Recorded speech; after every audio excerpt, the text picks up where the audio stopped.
Hello and welcome to Photographica. This is Alex Schneiderman and this is another episode on the world of photography. I wanted to talk to you today about something which is fairly topical, at least topical if you're in the northern hemisphere, and that is winter and the light or lack thereof. So for all of you people who live north of the equator, the further north you live, you will now, it's now January 2016, the 21st of January to be exact, will be pretty used to some fairly low levels of light, and your expectations are so low, and it takes all of your willpower and your creative energy to even think about getting out of the door. It's just grim, and there's nothing you can do about it. The three sort of things which I always think contribute to it, there's the low sun, which means that you get contrasts and so on, but the sun never gets up. So that leads to the second thing, which is that there's no intensity.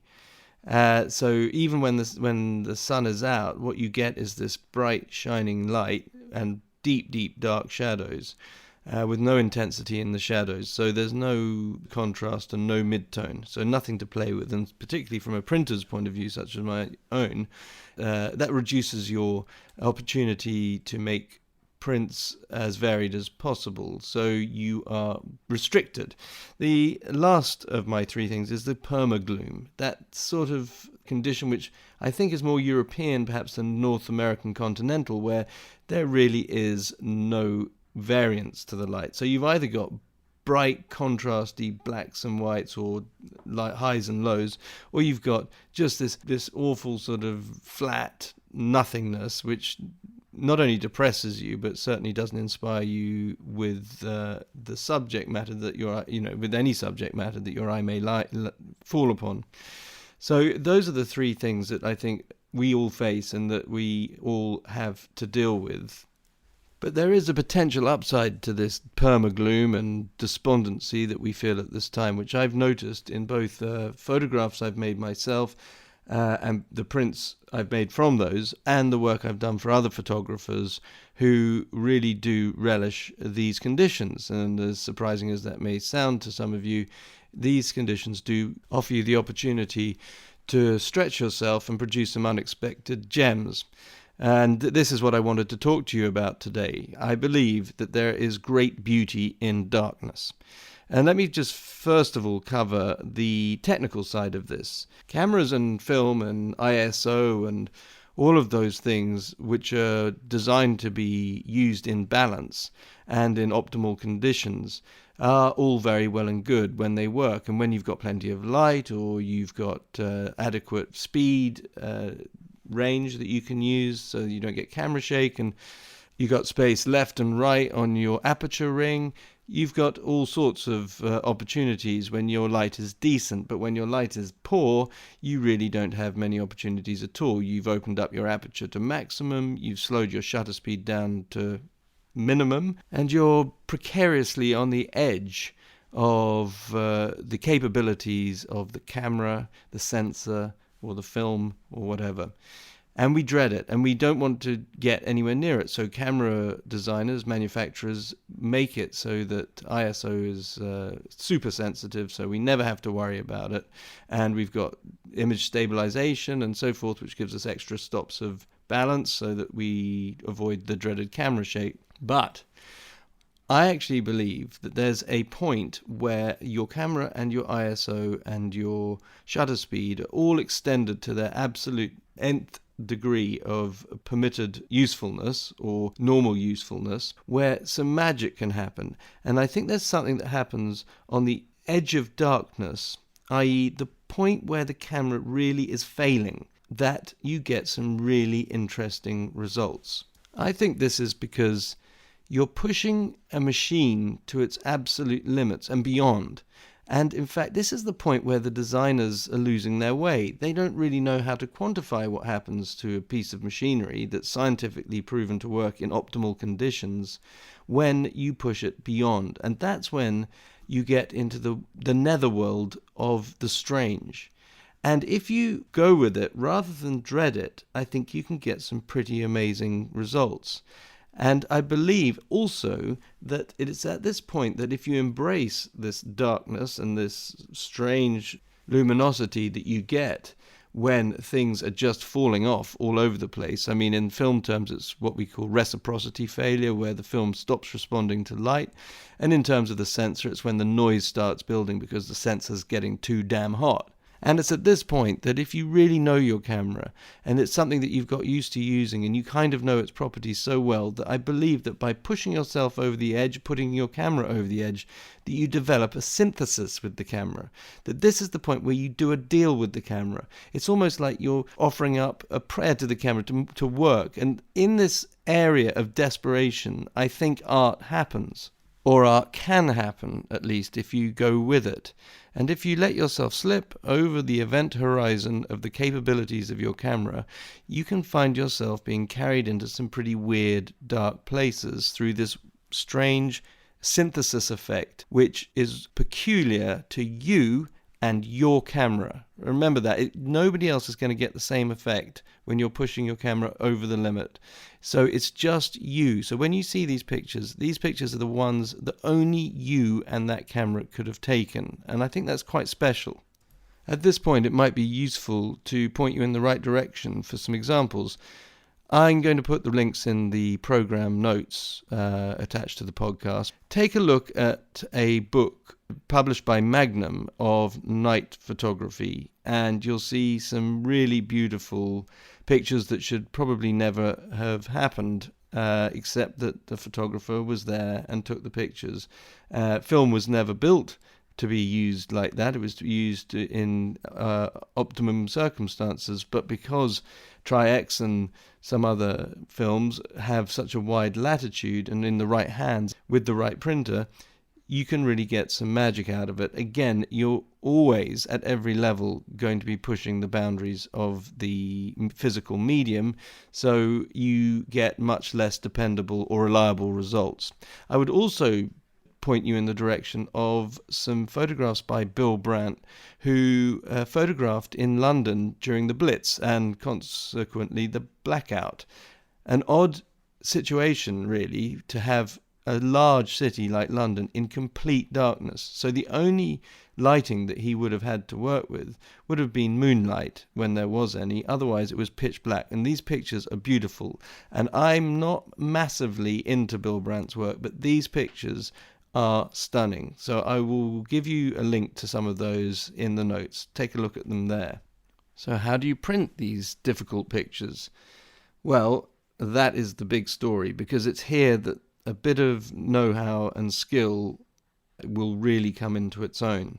And what we're talking about is exposing that play between pure black and almost black. So these pictures are going to take some looking at anyway. So we are really pushing the paper to the edge, and whatever you're using, ink or C41, or indeed if you're silver printing, although inkjet does make this process easier because you can got a little bit more control in the blacks. And on the right paper, you can get a beautiful print which will sing in tones of darkness. I'm talking elegiacally about this because that's how I feel about it. It's very hard to communicate this in audio, but please get in touch with me if you'd like to see more. And maybe if you've got some pictures, you can send me some to print as well. And I'm going to come back to that at the end of this podcast.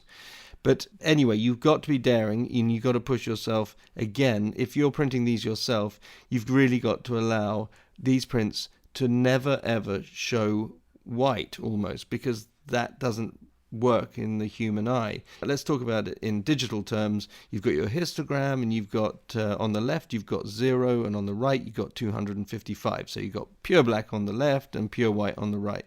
Now, I would expect your histogram and all the information in it to be shunted well over to the left, with really nothing above 125 in the middle of the histogram. So be daring. Don't rate these pictures as you would normal pictures with normal lighting. Let these go dark. Allow these to drop down into the gloom, okay? Because that's where you want them to be. They need to be underexposed, so they're really looking earthy, dark, and pitch. And so that as your eye and as your viewers' eyes are customized to these prints, they will get all the richness and all the detail that there is in those subtly tonal dark areas. So it's important that you don't allow any highlights in, because highlights will skew the eye away from those tonal depths, those detailed tonal depths. So just bear that in mind. So really you want to be keeping everything grey, okay, grey to black. Color is interesting because color desaturates at these levels. I can talk about blacks and whites and grays when referring to color pictures as well, because by the time you get down here, your colors are going too. But what color remains can be very, very surprising and very, very beautiful, depending on the paper that you print on. We're talking about proper papers like Hahnemuller 308, Photo Rag, paper that I like, which is an over IFA 49. I'm not sure what its name. I'm sure it's got a name. I think it might be fiber print or something like that. Very nice paper, very smooth, and can handle these tones. So whether you're getting somebody else to print these or printing them yourself, the word here is be daring and go dark. Okay, that's 2 words. That is my advice to you. Don't resort to the straightforward Ansel Adams zone technique here. This is expressive darkness, expressive photography work at its best. So do be daring and do go dark. Now I want to try a little bit of psychobabble on you. Now you may not buy this, so that's your prerogative, and you can let me know that. Please do. You can email me at alex@asprinting.net, or you can find other ways of getting in touch with me in the podcast notes, and I will get back to you, I promise you. I'm very happy for you to take my ideas apart. That's what this is all about. Anyway, on with the babble, the psychobabble. I don't know if any of you read poetry. I read a bit of poetry, and the ones that I love are the ones which make me feel odd in some way, and you don't know why, because there's nothing on the page that will make you feel odd. Often with poetry it can be quite abstract, and it can only be the juxtaposition of a few words and phrases which altogether make you feel this thing about it, and which you can get into. And some of my favorite poetry will do this to me. And I think that this is a level on which a lot of people engage with poetry. Printing like this and photographing like this and making these dark prints, I believe, has the same effect and works in the same way. Because when your brain can't really tell what's going on, it searches for meaning, and it invokes the subconscious in a desperate attempt to apply meaning or to dredge your memories or something like that, just to locate this work in reality for you.